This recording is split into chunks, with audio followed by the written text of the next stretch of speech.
Hi everybody, welcome back to the another class. Today we are going to see chapter 4 of EVS from class 4. Okay, class 4ന്റെ EVSലെ chapter 4 ആണ് നമ്മൾ കാണാൻ പോകുന്നത്. So let's go to the class. Before that, ഇതുവരെയും channel subscribe ചെയ്തിട്ടില്ലെങ്കിൽ channel subscribe ചെയ്യുക, share ചെയ്യുക നിങ്ങളുടെ സുഹൃത്തുക്കൾക്ക്, മറ്റുള്ളവർക്കും ഉപകാരമാവുന്ന രീതിയിൽ. അതുപോലെ തന്നെ നിങ്ങളുടെ കമൻസുകൾ ദയവേത് കമൻറ്റ് ബോക്സിൽ കമൻറ്റ് ചെയ്യാനായിട്ട് ശ്രദ്ധിക്കുക.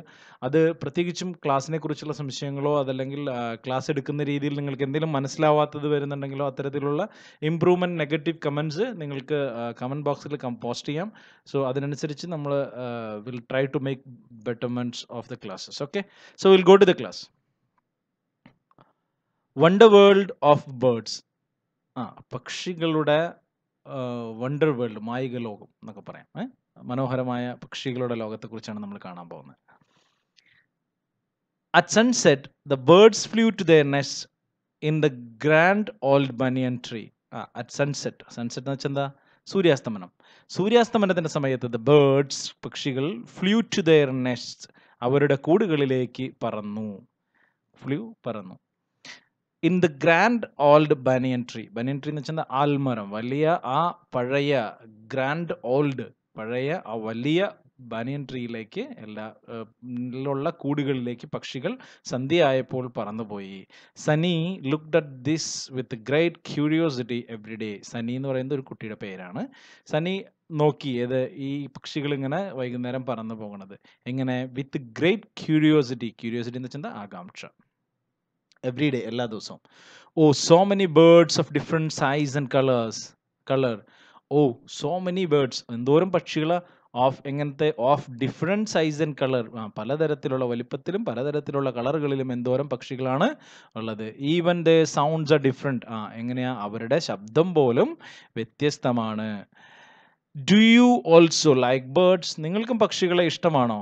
What are their common characteristics? അവരുടെ സാധാരണമായ പ്രത്യേകതകൾ എന്തൊക്കെയാണ്? പക്ഷികളുടെ സാധാരണ ക്യാരക്ടറിസ്റ്റിക്സ് എന്തൊക്കെയാണ്? അവരുടെ പ്രത്യേകതകൾ എന്തൊക്കെയാണ്? Have feathers on the body. പക്ഷികൾക്ക് മറ്റുള്ളവയിൽ നിന്ന് വ്യത്യസ്തമായിട്ട് എന്താ ഉള്ളത്? എന്താ അവരുടെ ഒരു ക്യാരക്ടറിസ്റ്റിക്സ് എന്താ ഉള്ളത്? Have feathers on the body, എന്താ? അവർക്ക് തൂവലുണ്ട് ശരീരത്തിൽ. ലേ എഗ്സ്, എന്താ? മുട്ടയിടും. പിന്നെന്താ? ദി ഫ്ലൈ, അവർ പറക്കും. Like can you name them? ഈ താഴെ കൊടുത്തിരിക്കുന്നവരുടെ പേര് പറയാൻ പറ്റുമെന്ന് ചോദിക്കുന്നത്. Mention the names of the bird seen in your locality. നിങ്ങളുടെ ഏരിയയിൽ കണ്ടുവരുന്ന പക്ഷികളുടെ പേരുകൾ എഴുതുക. Look at the pictures of some birds. ഇവിടെ താഴെ കൊടുത്തിരിക്കുന്ന ചില പക്ഷികളുടെ ചിത്രങ്ങൾ കാണുക. Write their names in the boxes below the picture. അവരുടെ പേരുകൾ താഴെയുള്ള ബോക്സുകളിൽ എഴുതാനാണ് പറയുന്നത്. ഈ പക്ഷിയുടെ പേരെന്താ? Parrot. This is myna, this is woodpecker, and this is kingfisher. Once again I will say parrot, myna, woodpecker, kingfisher. Parrot എന്താ? തത്ത. നിങ്ങൾക്ക് അറിയാമല്ലോ, അതിൻ്റെയൊക്കെ പേരുകൾ അറിയാലോ. മരംകൊത്തി, ഈ പാരറ്റ്, തത്ത, ഇത് മൈന, മരംകൊത്തി, പൊന്മാൻ. Nest makers. നെസ്റ്റ് എന്ന് വെച്ചാൽ എന്താ? കൂട് കേട്ടോ. കിളികളുടെ കൂടിനെ നമ്മൾ എന്താ പറയാ? Nest. Anyone who sees the nest of birds will be wonderstruck. They are so beautiful. Where do birds build nest? Anyone who sees, ആരെങ്കിലും കാണുകയാണെങ്കിൽ എന്ത്? ദ നെസ്റ്റ് ഓഫ് ബേർഡ്സ്, എന്തിൻ്റെ? കിളികളുടെ കൂടുകൾ കാണുകയാണെങ്കിൽ വിൽ ബി വണ്ടർസ്ട്രക്ക്. അവരെന്താ? അത്ഭുത സ്തബ്ധരായിരിക്കും. വിൽ ബി വണ്ടർസ്ട്രക്ക് എന്ന് വെച്ചാൽ അത്ഭുത സ്തബ്ധരാവുക. They are so beautiful. അതെന്താണ്? വളരെ മനോഹരമാണ്. Where do birds build nest? എവിടെയാണ് കിളികൾ കൂടുകൂട്ടുക? In holes on tree trunks. എവിടെ കിളികൾ കൂടുകൂട്ടുന്ന? സാധാരണയായിട്ട് എവിടെയൊക്കെയാണ് കിളികൾ കൂടുകൂട്ടുന്നതെന്ന് പറയണം. In holes on tree trunks. എവിടെയാ? മരത്തിന്റെ പൊത്തുകളിൽ, അതായത് മരത്തിന്റെ തടിയിലുള്ള പൊത്തുകളിൽ, ഹോളുകളിലാണ് കിളികൾ കൂടുകൂട്ടുക. പിന്നെയോ ഇൻ ബറോസ്. ബറോസ് എന്ന് വെച്ചാൽ എന്താ? മാളങ്ങളിൽ. പിന്നെയോ ഇൻ ബ്രാഞ്ചസ് ഓഫ് ട്രീസ്. ബ്രാഞ്ചസിൽ. പിന്നെയോ ചില ചെറിയ കിളികൾ കണ്ടിട്ടില്ലേ? അവ ഇല കൂടെ കൂട്ടി വെച്ചിട്ട് കൂടുണ്ടാക്കും. ഇലകളിൽ, മരത്തിന്റെ ഇലകളിൽ കൂടുകൂട്ടും. ബ്രാഞ്ചസിൽ, അതായത് ലീവ്സ് ഉപയോഗിച്ച് കൂടുകൂട്ടും, ബ്രാഞ്ചസ് ഉപയോഗിച്ച് കൂടുകൂട്ടും. So we can say in holes on tree trunks, in burrows, in branches, in on leaves. ഇനിയോ those who do not build nest. ഇനിയോ ചില കിളികൾ എന്ത് ചെയ്യില്ല, കൂട് ഉണ്ടാക്കില്ല. ദ കുക്കു, കുക്കു എന്താ, കുയില്, does not build a nest or look after its young ones. Cuckoo എന്ത് ചെയ്യുന്നില്ല, does not build a nest, ഒരു കൂട് കൂട്ടുകയോ അല്ലെങ്കിൽ പിന്നെയോ or look after its young ones, അതായത് അതിൻ്റെ കുട്ടികളെ നോക്കുകയോ ചെയ്യുന്നില്ല. ഇതെന്താ ചെയ്യുക പിന്നെ, it lays eggs in the crow's nest. അത് കാക്കയുടെ കൂട്ടില്, ക്രൗസ് നെസ്റ്റ് എന്ന് വെച്ചാൽ കാക്കയുടെ കൂട്, അത് പോയി മുട്ടയിടും. It lays eggs in the crows, കാക്കയുടെ കൂട്ടിൽ പോയി മുട്ടയിടും. Many birds do not have the habit of building nest. പല ധാരാളം കിളികളുണ്ട് എങ്ങനത്തെ ഒരു കൂട് കൂട്ടുന്ന സ്വഭാവമില്ലാത്ത, കൂട് കൂട്ടുന്ന, ബിൽഡിംഗ് നെസ്റ്റ്, കൂട് കൂട്ടൽ, ഹാബിറ്റ്, ഒരു ശീലം. Okay, many birds do not have the habit. ധാരാളം കിളികളുണ്ട് എന്ത്, ശീലമില്ലാത്തത്. എന്തിൻ്റെ ശീലമില്ലാത്ത, കൂട് കൂട്ടുന്ന ശീലമില്ലാത്തത്. Some birds lay eggs in nest. ചില കിളികൾ എന്താ, കൂട്ടിൽ മുട്ടയിടും. ലെഫ്റ്റ് ബൈ അതർ ബേർഡ്സ്, മറ്റ് കിളികൾ ഉണ്ടാക്കിയ കൂട്ടിൽ മുട്ടയിടുന്ന കിളികൾ കൂടെ ഉണ്ട്. Why do birds build nest? കിളികൾ എന്തിനു വേണ്ടിയാണ് കൂട് കൂട്ടുന്നത്? Even birds that build nest do not live in them always. ഇപ്പൊ കിളികൾ കൂട് കൂട്ടിയാൽ പോലും അവർ ദീർഘകാലം അതിൽ എന്ത് ചെയ്യില്ല, അല്ലെങ്കിൽ അതിൽ തുടർച്ചയായിട്ട് അതിൽ എന്ത് ചെയ്യില്ല, താമസിക്കില്ല. എല്ലായ്പ്പോഴും അതിൽ താമസിക്കില്ല. അപ്പൊ പിന്നെ എന്തിനാ അവർ കൂട് കൂട്ടുന്നത്? എന്തിനായിരിക്കും അവർ കൂട് കൂട്ടുന്നത്? മുട്ടയിടാനും പുതിയ കുഞ്ഞുങ്ങളെ വിരിയിക്കാനും ഒക്കെ വേണ്ടിയിട്ടാണ് കിളികൾ എന്ത് ചെയ്യുക, കൂട് കൂട്ടുക കേട്ടോ. ഗസ്റ്റ്, അതിഥികൾ. Are all birds seen during all seasons? എല്ലാ പക്ഷികളെയും നമുക്ക് എല്ലാ സീസണിലും കാണാൻ പറ്റുമോ? Why are they not seen in all season? എന്തുകൊണ്ടാണ് അവർ എല്ലാ സീസണിലും, സീസൺ എന്ന് വെച്ചാൽ ഓരോരോ കാലങ്ങൾ കേട്ടോ, അതായത് വർഷക്കാലം, വേനൽക്കാലം എന്നൊക്കെ പറയുന്നത്. അപ്പൊ എല്ലാ കാലങ്ങളും എന്തുകൊണ്ടാണ് കാണാൻ പറ്റാത്തത്? Have you seen the bird in the picture? ഈ പിക്ചറിലുള്ള ബേർഡിനെ, പക്ഷീനെ കണ്ടിട്ടുണ്ടോ? This is the golden oriole. ഇതാണ് ഗോൾഡൻ ഒറിയോൾ എന്ന് പറയുന്ന കിളി, അത് മഞ്ഞക്കിളി. They are visitors who come from far off places. അവരെന്താണ്, അവര് അതിഥികളാണ്, വിസിറ്റേഴ്സ് ആണ്. Who come from far off places, ദൂര സ്ഥലങ്ങളിൽ നിന്ന് വരുന്നവരാണ്. But they return before the monsoon in our country. നമ്മുടെ രാജ്യത്ത് മഴക്കാലം തുടങ്ങുന്നതിന് മുമ്പ് അവര് തിരിച്ചു പോകും. മൺസൂൺ, മഴക്കാലം. Some birds come from far off places in certain seasons. ചില പക്ഷികൾ ഒരുപാട് ദൂരസ്ഥലങ്ങളിൽ നിന്ന് വരും. എങ്ങനെ? പ്രത്യേക കാലാവസ്ഥകൾ, പ്രത്യേക സീസണുകളിൽ. അത് വിന്ററിലാവാം, സമ്മറിലാവാം, മൺസൂണിലാവാം, അങ്ങനെ. They are known as migratory birds. അവരെ എന്താണ് അറിയപ്പെടുന്നത്? മൈഗ്രേറ്ററി ബേർഡ്സ് എന്നാണ് അറിയപ്പെടുന്നത്. അതായത് ഇങ്ങനെ സ്ഥിരമായിട്ട് ഒരു സ്ഥലത്ത് താമസിക്കാതെ ഓരോരോ കാലാവസ്ഥയ്ക്ക് അനുസരിച്ച് മാറി മാറി ഓരോരോ സ്ഥലങ്ങളിലൂടെ സഞ്ചരിക്കുന്ന കിളികൾ കേട്ടോ, അവരെ മൈഗ്രേറ്ററി ബേർഡ്സ് എന്നാണ് പറയാം. ഓക്കെ, അതായത് ഇപ്പം ഒരു വേനലിൽ, ഇപ്പം നമ്മുടെ ഇവിടെ വേനലാണെങ്കിൽ ആ സമയത്ത് ഇവിടെ മൺസൂൺ തുടങ്ങുമ്പം ഇവിടുന്ന് വീണ്ടും അടുത്ത മൺസൂൺ ഇല്ലാത്ത സ്ഥലങ്ങളിലേക്ക് പോകുന്ന കിളികളൊക്കെ ഉണ്ട്. അങ്ങനെ ദൂരസ്ഥലങ്ങളിൽ നിന്ന് വന്ന് വീണ്ടും ദൂരസ്ഥലങ്ങളിലേക്ക് തിരിച്ചു പോകുന്ന കിളികൾ. Can travel and catch prey. ഇവർക്ക് യാത്ര ചെയ്യാനും ഇര പിടിക്കാനും സാധിക്കും. അതെങ്ങനെയാണെന്നാണ് പറയുന്നത്. Look at the pictures of some birds. ഇത് താഴെ കാണുന്ന കുറച്ച് പിക്ചറുകൾ നോക്കുക, കണ്ടോ? ഇത് ഇര പിടിക്കാൻ ഇതിൻ്റെ ഭക്ഷണം തേടുന്നത് എങ്ങനെയാണെന്ന് നോക്കി. ഇതിൻ്റെ ഭക്ഷണം തേടുന്നത്, ഇതെങ്ങനെയാണ് സഞ്ചരിക്കുന്നത്, ഫ്ലൈ ചെയ്യുന്നത്, ഇങ്ങനെയുള്ള കാര്യങ്ങളാണ് ഇതിനകത്ത് കാണിച്ചിരിക്കുന്നത്. What are the physical features which enable these birds to move and to catch prey? എന്തൊക്കെ ഫിസിക്കൽ എന്ന് വെച്ചാൽ ഭൗതിക, അവരുടെ ശരീരപരമായിട്ടുള്ള ഫീച്ചേഴ്സ്, പ്രത്യേകതകൾ എന്തൊക്കെയാണ്? വിച്ച് എനേബിൾസ് ദീസ്, അവരെ സഹായിക്കുന്ന എന്തിനെ? To move and catch prey, അതായത് സഞ്ചരിക്കാനും ഇര പിടിക്കാനും അവരെ സഹായിക്കുന്ന എന്തൊക്കെ പ്രത്യേകതകളാണ് അവരുടെ ശരീരത്തിലുള്ളതെന്നാണ് ചോദിക്കുന്നത്. How do shape, size, legs, wings etcetera help birds to fly? എങ്ങനെയാണ് ഷേപ്പും, അതായത് ശരീരഘടന, സൈസ്, വലിപ്പം, പിന്നെ അവരുടെ കാലുകൾ, ലെഗ്സ്, ദെൻ അവരുടെ ചിറകുകൾ, വിങ്സ് എന്നിവ ബേർഡ്സിനെ ഫ്ലൈ ചെയ്യാൻ സഹായിക്കുന്നത് എങ്ങനെയാണെന്നാണ് ചോദിക്കുന്നത്. Note down the points in your environment diary. നിങ്ങൾ എൻവയോൺമെന്റ് ഡയറി എടുത്തിട്ട് അത് നോട്ട് ചെയ്യാൻ. Have you seen the eagle snatch away chicks and other creatures? നിങ്ങൾ കണ്ടിട്ടില്ല എന്ത്? ഈഗിൾ, കഴുകൻ, സ്നാച്ച് ചെയ്യുക എന്ന് വെച്ചാൽ ആക്ച്വലി പിടിച്ചു പറിക്കുക, ബലമായി എടുത്തുകൊണ്ട് പോകാന്നൊക്കെയാണ് അർത്ഥം. ഇവിടെ നമുക്ക് റാഞ്ചുക, നമ്മൾ കഴുകൻ, കോഴിക്കുഞ്ഞുങ്ങളൊക്കെ റാഞ്ചുക എന്ന് പറയില്ലേ, എവേ ചിക്സ് എന്ന് വെച്ചാൽ കോഴിക്കുട്ടികൾ, അതുപോലെ തന്നെ മറ്റു ജീവികളെയൊക്കെ, അതായത് മറ്റു ജീവികളെ കോഴിക്കുട്ടികളൊക്കെ കഴുകൻ റാഞ്ചി കൊണ്ടുപോകുന്നത് നിങ്ങൾ കണ്ടിട്ടില്ലേ? What are the peculiarities of the eagle, how do these peculiarities enable the eagle to catch prey? എന്തൊക്കെയാണ് ഈ ഈഗിളിൻ്റെ പെക്യൂലിയാരിറ്റീസ്, പ്രത്യേകതകൾ? ഹൗ ഡു ദീസ് പെക്യൂലിയാരിറ്റീസ്, എങ്ങനെയാണ് ഈ പ്രത്യേകതകൾ enable the eagle to catch prey, ഈ കഴുകനെ പ്രാപ്തനാക്കുന്നത് എന്തിന്? ഇര പിടിക്കാൻ. അതെന്തൊക്കെയാണ്? Its claws are so sharp and bendy, it can pick the prey with the claws, and its wings are so wide, so it can even fly so high. And then suddenly it can come down and catch the prey. Okay, like that. Observe the pictures, match the beaks and the legs. ഇനി എന്താ താഴെ observe ചെയ്യുക, pictures observe ചെയ്തിട്ട് അതിൻ്റെ ബീക്സും ലെഗ്സും തമ്മിൽ match ചെയ്യാൻ പറയാണ് കേട്ടോ. അതിൻ്റെ ബീക്സ് എന്ന് വെച്ച് കഴിഞ്ഞാൽ കൊക്ക്, ലെഗ്, ഇതിൻ്റെ കാല്, ഇത് രണ്ടും കൂടി മാച്ച് ചെയ്യാൻ പറയണം. ഇതെന്തിൻ്റെ ബീക്ക? This is the beak of duck which is matching here. Okay, right, I hope you understand. See, this one will go with this, then this one will go this, and this one will go with this. Okay, right. Note down the environment area, how beaks and legs help birds in gathering food. എങ്ങനെയാണ് ബീക്സും ലെഗ്സും പിന്നെ പക്ഷികൾക്ക് gather ചെയ്യാനായിട്ട്, food gather ചെയ്യാൻ, ഭക്ഷണം ശേഖരിക്കാനായിട്ട് എങ്ങനെയാണ് help ചെയ്യുന്നതെന്ന് എഴുതുക. Birds and the environment, പക്ഷികളും നമ്മുടെ പ്രകൃതിയും. You have learned the diversity in the world of birds. നിങ്ങൾ ഇപ്പോൾ പഠിച്ചു എന്ത്? വ്യത്യസ്തതകൾ, പക്ഷികളുടെ ലോകത്തെ വ്യത്യസ്തതകൾ പഠിച്ചു. Birds and beauty to our birds add beauty to our surroundings. നമ്മുടെ ചുറ്റുപാടിനും ബേർഡ്സ് എന്ത് ചെയ്യുന്നു? പക്ഷികൾ സൗന്ദര്യം ആഡ് ചെയ്യുന്നു, സൗന്ദര്യം കൊണ്ടുവരുന്നു. They are also useful in many ways. Let's look at them. അവരിനി പല വിധത്തിൽ നമുക്ക് ഉപകാരപ്രദമാണ്. അതെന്തൊക്കെയാണ് നമുക്ക് നോക്കാം. Preying birds like owl and eagle prevent the increases of rats. എന്താ? അതായത് ഔൾ, മൂങ്ങ, ഈഗിൾ, കഴുകൻ ഇങ്ങനെയുള്ളതിനൊക്കെ അവർ ഇര പിടിക്കുന്നത് കൊണ്ട് എന്ത് സംഭവിക്കുന്നു? എലികളുടെ വംശവർദ്ധനവ് തടയുന്നു.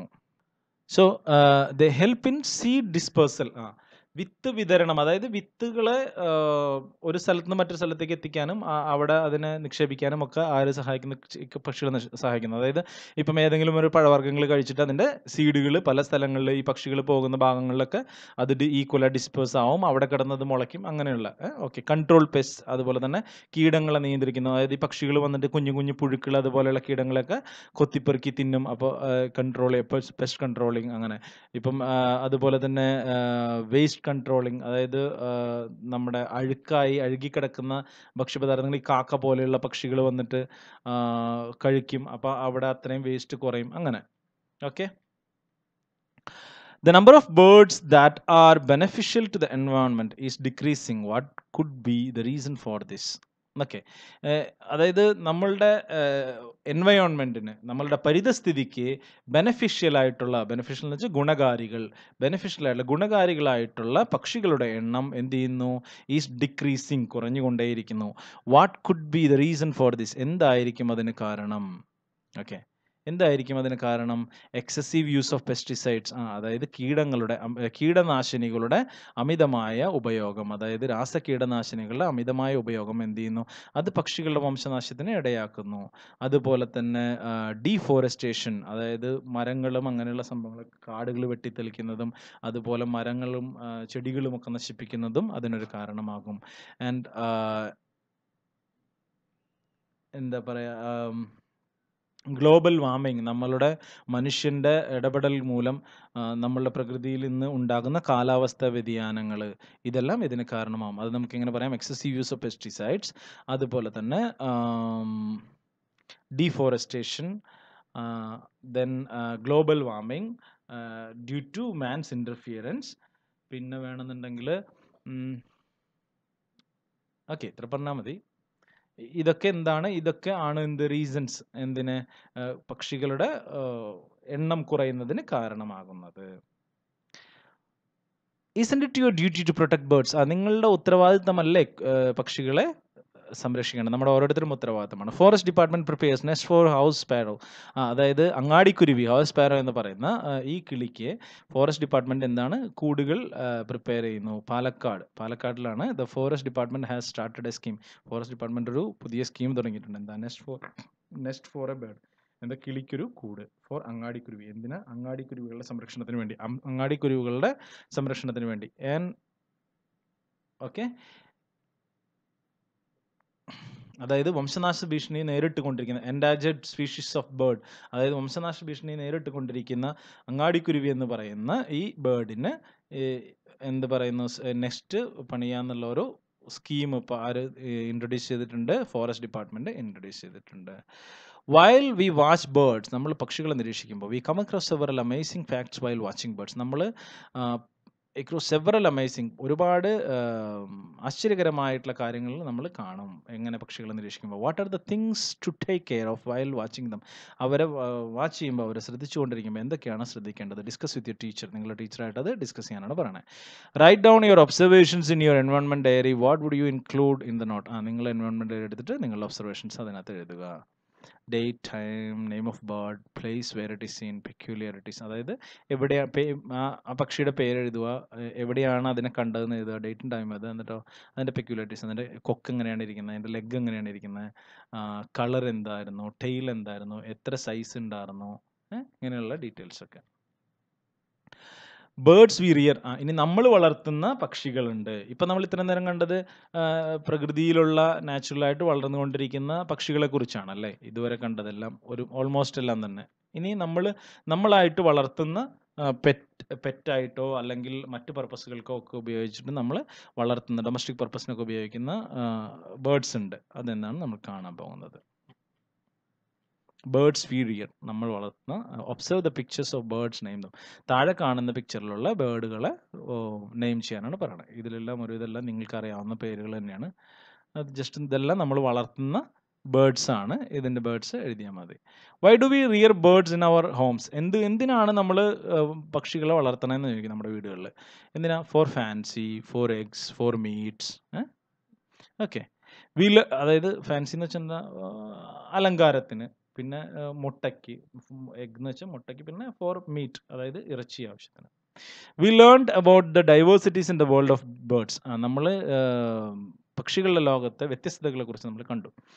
But there are a lot more to explore. ഇനിയും ഒരുപാട് നിരീക്ഷിക്കപ്പെടാനായിട്ട് ഉണ്ട് എന്നാണ് പറയുന്നത് കേട്ടോ.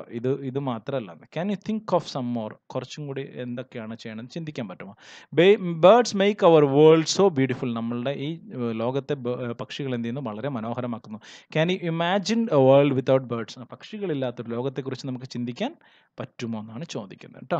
പിന്നെ പ്രത്യേകിച്ചും ഒരു കാര്യം, കുട്ടികളെ പഠിപ്പിക്കുമ്പോൾ ഞാൻ ഈ എടുക്കുന്ന അതേ ടോണിൽ കുട്ടികളെ പഠിപ്പിക്കരുത്. നിങ്ങളുടെ കുട്ടികൾക്ക് മനസ്സിലാവുന്ന ഭാഷ ഏതാണോ, അല്ലെങ്കിൽ നിങ്ങളുടെ കുട്ടികൾക്ക് മനസ്സിലാവുന്ന രീതിക്കായിരിക്കണം കുട്ടികളെ പഠിപ്പിക്കുന്നത്. അത് എപ്പോഴും പ്രത്യേകം എല്ലാ മാതാപിതാക്കളും ശ്രദ്ധിക്കേണ്ട കാര്യമാണ്. ഓക്കെ, അപ്പോൾ ഇതോടുകൂടിയിട്ട് നമ്മുടെ ചാപ്റ്റർ തീരുകയാണ്. So now we will go to the activities. Okay, ചെറിയ 1-2 ആക്ടിവിറ്റീസ് മാത്രമേ ഉള്ളൂ. So activities are not much. So we will just conclude in one video. So let us assess which among the following statement is more true. താഴെ കൊടുത്തിരിക്കുന്ന സ്റ്റേറ്റ്മെന്റ്സിൽ ഏതാണ് ഏറ്റവും അനുയോജ്യമായതെന്നാണ് ചോദിക്കുന്നത് കേട്ടോ. A bird's claws are seen joined by skin. അതായത് ഒരു കിളിയുടെ കാൽ നഖങ്ങൾ ജോയിൻ്റ് ആയിട്ടിരിക്കുന്നത് തരത്തിൽ കാണുകയാണെങ്കിൽ അത്തരം കിളികൾ എന്തിന് ഏബിൾ ആയിരിക്കും എന്നാണ് പറയുന്നത്. Will be able to fly high, ഉയരങ്ങളിൽ പറക്കാനാണോ? ക്യാൻ സ്വിം ഇൻ വാട്ടർ, വെള്ളത്തിൽ നീന്താനാണോ? Can snatch away with its prey, അവരുടെ ഇരയെ റാഞ്ചാനാണോ? കനോട്ട് ഫ്ലൈ, പറക്കാൻ പറ്റാത്തതാണോ? എന്താണ് അതിൻ്റെ ഇതെന്നാണ് ചോദിക്കുന്നത്. എന്താ? ക്യാൻ സ്വിം ഇൻ വാട്ടർ, വെള്ളത്തിൽ നീന്താൻ കൂടുതൽ സൗകര്യമായിരിക്കും കേട്ടോ. Which is the odd one? ഇതിലേതാണ് ഈ ഒന്നിനോടൊന്ന് കണക്റ്റ് അല്ലാതെ ഇരിക്കുന്നത് എന്താണെന്നാണ് കണ്ടുപിടിക്കേണ്ടത്. കിങ് ഫിഷർ വെള്ളത്തിൽ നിന്ന് മീനെ റാഞ്ചിക്കൊണ്ടു പോകുന്നതാണ്. ക്രെയിൻ, കൊക്ക്, അതെങ്ങനെ വെള്ളത്തിന് റിലേറ്റഡ് ആണ്. കിങ് കോർമറന്റ് വാട്ടർ ക്രൗ, അതായത് നീർക്കാക്ക, അതും വെള്ളം റിലേറ്റഡ് ആണ്. സ്പാരോ, കുരുവി. അപ്പം എന്താ? സ്പാരോ ആണ് ഇതിനകത്ത് ഓഡ് വൺ. ഓക്കെ, ഇനി എക്സ്റ്റെൻഡ് ആക്ടിവിറ്റീസ് നിങ്ങൾ ചെയ്യേണ്ട ആക്ടിവിറ്റീസ് ആണ്. അതായത് prepare a picture album of ബേർഡ്സിൻ്റെ കിളികളുടെ ഒരു പിക്ചർ ആൽബം ഉണ്ടാക്കുക. Make models of birds using paper, coconut leaf etcetera. അതായത് തെങ്ങോല അതുപോലെ തന്നെ പേപ്പറൊക്കെ ഉപയോഗിച്ചിട്ട് ബേർഡ്സിൻ്റെ മോഡൽസ് ഉണ്ടാക്കുക. പിന്നെ ബേർഡ് വാച്ചേഴ്സുമായിട്ട് ഇൻ്റർവ്യൂ ചെയ്യുക, എന്നിട്ട് ഒരു റിപ്പോർട്ട് എഴുതുക. Write notes on the bird sanctuaries in കേരളത്തിലെ ബേർഡ് സെഞ്ചുറീസിനെ കുറിച്ച് ഒരു നോട്ട്സ് എഴുതുക. Collect information on migratory birds, അതായത് തീർത്ഥാടക പക്ഷികളെക്കുറിച്ച് ഇൻഫർമേഷൻ കളക്ട് ചെയ്യുക. Then create an eco park in your സ്കൂളിലൊരു എക്കോ പാർക്ക് ക്രിയേറ്റ് ചെയ്യുക. ഇതൊക്കെയാണ് എക്സ്റ്റെൻഡ് ആക്ടിവിറ്റീസ്. ഇത്രയേ ഉള്ളൂ അപ്പോൾ നമ്മുടെ 4ാമത്തെ ചാപ്റ്റർ.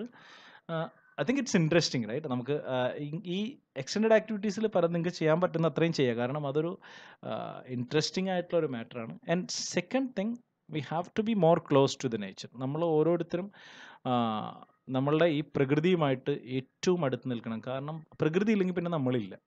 സോ പ്രകൃതിയോട് ഏറ്റവും അടുത്ത് നിൽക്കുന്നവരാക്കി നമ്മുടെ കുട്ടികളെ വളർത്താനായിട്ട് നമുക്ക് ഓരോരുത്തർക്കും സാധിക്കട്ടെ. അതുപോലെ തന്നെ ചാപ്റ്റർ നന്നായിട്ട് കുട്ടികൾക്ക് പറഞ്ഞു കൊടുക്കാൻ ഓരോ മാതാപിതാക്കൾക്കും സാധിക്കട്ടെ. So thank you very much. Okay, ഇനിയും ക്ലാസ്സുകൾ, ഇതുപോലത്തെ ക്ലാസ്സുകൾ കിട്ടണം എന്ന് ആഗ്രഹിക്കുന്ന മാതാപിതാക്കൾ ഉണ്ടായിരിക്കും. ഇതുപോലത്തെ ഹെൽപ്പ് കുട്ടികൾക്ക് പറഞ്ഞു കൊടുക്കാനായിട്ട് ഇത്രയും ഒരു ഹെൽപ്പ് കിട്ടണം എന്ന് ആഗ്രഹിക്കുന്നവരുണ്ടായിരിക്കും. അതുകൊണ്ട് നിങ്ങൾ വീഡിയോ മാക്സിമം നിങ്ങളുടെ ഫേസ്ബുക്കിലോ അതുപോലെ തന്നെ നിങ്ങളുടെ വാട്സപ്പ് സ്റ്റാറ്റസിലൊക്കെ ഷെയർ ചെയ്യുക. സബ്സ്ക്രൈബ് ചെയ്തിട്ടില്ല, അതൊരു സബ്സ്ക്രൈബ് ചെയ്യുക. So thank you very much.